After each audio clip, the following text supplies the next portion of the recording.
Do you solemnly swear the testimony you're about to give in the matter now pending shall be the truth, the whole truth, and nothing but the truth? Yes, ma'am. Would you please state your full name? I'm Jeffrey Edward Epstein, and my residence address is 6100 Red Hook Boulevard in Virgin Islands. Have you ever been convicted of a crime? Yes. Let's talk about Little St. James. To the untrained eye, it looks like nothing more than a speck in the Caribbean. It is just over 70 acres of sand and coral reefs, sitting about 50 miles east of Puerto Rico. It sounds like a paradise. But despite its modest size, this piece of land has become one of the most infamous properties on Earth. Officially, it is part of the U.S. Virgin Islands, sitting right next to the capital, St. Thomas. And while this region is usually famous for its stunning azure waters, this specific island is now associated with something far, far uglier. That reputation is captured by its dark nickname. You know the one, the P-word, island. Today, we are going to explore how Little St. James transformed into a global headquarters for corruption, secrecy, and horrific abuse. We will unpack who Jeffrey Epstein was, why this island was the heart of his operation, and the mysteries that still remain. We will also cover the massive file release from early 2026, which has exposed even deeper ties between Epstein and the world's elite. Let's get into it. Jeffrey Epstein was born in Brooklyn, New York in 1953. After a short time at NYU, he started his professional life quietly, teaching physics and math at a private school in Manhattan. But in the early 70s, while still in his 20s, he pivoted hard into finance. He started as a junior assistant and quickly became a trader for the investment bank Bear Stearns. Epstein climbed the corporate ladder with alarming speed. In the years that followed, he moved through various powerful firms as a financial troubleshooter before founding his own firm, J. Epstein & Company, in 1988. Even back then, there were signs of his deception. He was known to carry a fake Austrian passport under a false name, listing his residence as Saudi Arabia. He was also a key player in Towers Financial Corporation, a debt collection agency that collapsed in 1993 after being exposed as one of the largest Ponzi schemes in history. In 1996, he faced his first accusation of abuse. Despite this, nothing came of it, and Epstein continued to build a Rolodex of ultra-wealthy clients and powerful friends, ranging from billionaires and financiers to politicians and royalty. What he and these connections did together remains one of the darkest questions of our time. By the early 2000s, Epstein was phenomenally wealthy. The source of his fortune remains murky, but Forbes estimated that by the time of his death, he was worth nearly $600 million. In effect, Epstein was famous simply for being rich, and eventually, for being a convicted predator.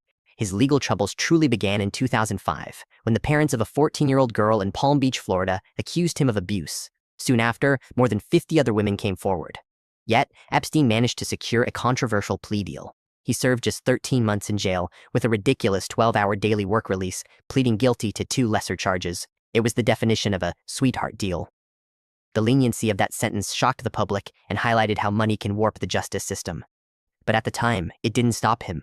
Even as a convicted offender, Epstein kept his social circle tight, though perhaps a little more quietly than before. It took years for serious charges to finally catch up to him. In 2019, Epstein was arrested and charged with trafficking minors across state lines. But he never stood trial. 1 month later, in August 2019, he was found dead in his Manhattan jail cell. The death was ruled a suicide, leaving a legacy of conspiracy theories and a total lack of justice for his victims. By then, the scale of his operation was becoming clear. The New York Times laid out a sprawling scheme involving dozens of young girls shipped to his private homes, and central to these accounts was his notorious private island in the Caribbean. Little St. James is no longer just a blip on the map. Next to St. Thomas, it might be the most famous location in the Virgin Islands for all the wrong reasons.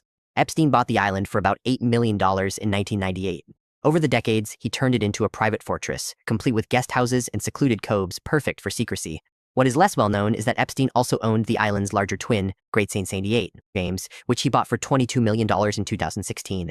By that time, his crimes were already becoming public knowledge. To hide his purchase, he used a private LLC, listing the owner as an Emirati businessman. At the time of his arrest, he was allegedly building a new compound on Great St. James. One can only guess what depravity might have happened there if he hadn't been stopped. Now, owning a Caribbean island isn't unusual for the super rich. Johnny Depp, Eddie Murphy, and Richard Branson all own islands nearby. But none have the dark infamy of Epstein's. He liked to call it Little St. Jeff, while the locals whispered darker rumors, eventually giving it the nickname we mentioned earlier. Let's look at the island itself. Little St. James hosts more than 20 structures. On the north side, facing Great St. James, is the landing area. This is the front door, where guests arrive by sea, connected by roads to the main residential area. The core of the estate is in the northeast. It features a large villa-style main house, often described as a compound. This existed before Epstein, but he expanded it significantly. This is where the living spaces are concentrated. Nearby, there is a pool and 4 cabana cottages used to house guests. Behind the compound, on the eastern shore, sits a strange compass and a statue of a crouching archer. The meaning of these is unknown. On the far northwest side, there is another pool house. In the center of the island, there is a service area with a desalination system, generators, and storage rooms. There is also a grassy embankment that looks like it was once a tennis court, though it was likely used for parking service vehicles. The island also had high-speed connectivity towers, essential for a remote base. But there are darker details. Several isolated cabanas dot the island, including one on the south coast. Reports state that beneath the roof of this open-air building, there was a rack of massage tables. A chilling detail, given what we know. The infrastructure kept growing until his death. By 2019, a complex of maintenance structures had spread across the island, but the most distinct features were the enormous sundial in the center and the infamous temple. This blue-striped box-like building sat on the southwest point, totally isolated. Satellite imagery shows it once had a golden dome, which reportedly blew off during Hurricane Maria. The purpose of this temple is disputed. Theories range from a music room to a site for rituals. However, some suggest these strange structures were just gaudy decorations meant to make the island look like a standard resort, masking the horror that happened inside. Because the architecture was not the problem. The problem was what happened within those walls. Girls, many underage, were brought here and coerced into abhorrent acts. Court filings identify Little St. James as a primary crime scene. Flight logs show Epstein's private jets landing in St. Thomas, ferrying guests to the island by helicopter or boat. These were not random visitors. They were the elite. Some denied ever visiting. Others admitted knowing Epstein but claimed ignorance of the abuse. Regardless, the island became the focal point for allegations of the most demented kind. So, what actually happened there? This is where we must rely on court records and survivor testimony. Victims described a recruitment network. Young girls were approached by Epstein or Ghislaine Maxwell with promises of modeling work. Once under his influence, they were flown to his properties. Maria Farmer, the first accuser from 1996, described her ordeal in the Netflix documentary Filthy Rich. She traveled to a property in Ohio where Epstein was staying, hoping to further her art career. She described how Epstein pushed her boundaries, often using Maxwell to calm her down, laying the groundwork for abuse. She escaped and went to the FBI, but no action was taken. This was 2 years before he even bought the island. Later victims described similar patterns.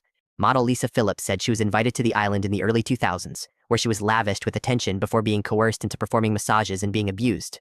Sarah Ransom described the island as a place designed to strip victims of their autonomy, geographically isolated and heavily staffed to make escape impossible. Virginia Giuffre gave even more harrowing details. She alleged she was trafficked to the island at age 17 and forced to engage in acts with Prince Andrew and other girls. It was later alleged that Epstein received massages up to 3 times a day. Investigations revealed that 12-year-old triplets were flown in from France for just 1 day. Girls were trafficked from Brazil and from modeling agencies. After Epstein's death, the U.S. Virgin Islands Attorney General sued his estate, claiming the island was a base for trafficking. What followed was a years-long battle to uncover the truth. While Epstein died in 2019, the reckoning was just beginning. 2 days after his death, the FBI raided the island. For years, the evidence they found was sealed. Survivors fought for transparency, arguing that secrecy only protected the powerful. Justice has been slow, but it has moved. Prince Andrew, who denied everything, eventually settled out of court with Virginia Giuffre. But his fall from grace continued, especially after the disastrous BBC interview. By late 2025, he was in total disgrace. That same year, the Epstein Files Transparency Act was passed, forcing the U.S. government to release all documents. In January 2026, over 3 million pages were released. These files were explosive. They included emails between Elon Musk and Epstein discussing a visit to the island, though Musk denied going. They exposed Howard Lutnick, the current Secretary of Commerce, who had claimed he cut ties with Epstein in 2005. The files proved he was trying to meet Epstein in 2012 near the island. New images surfaced showing the inside of the massage rooms and the eerie masks on the walls. The fallout was global. A Slovakian official resigned. British leaders demanded Prince Andrew answer to U.S. investigators, but the release was controversial. Critics say millions of pages are still missing or redacted. Survivors argue the Department of Justice mishandled the release, exposing victims' names while protecting perpetrators. So, what has become of the island now? After years of legal battles, Little St. James and Great St. Saint James were sold to billionaire Stephen Deckoff in 2023 for about $60 million. A portion of the sale went to compensate survivors. Deckoff initially planned to build a luxury resort, trying to rebrand the island. But as of early 2026, the island remains largely untouched. Recently, YouTubers have infiltrated the island, giving us a glimpse of the abandoned infrastructure and the security that still patrols it. Meanwhile, the legal fight continues. Survivors are demanding the unredacted files. Special counsel teams are combing through the millions of pages looking for criminal evidence. For now, Little St. James stands empty. It is a silent monument to a story that, for many, is far from over.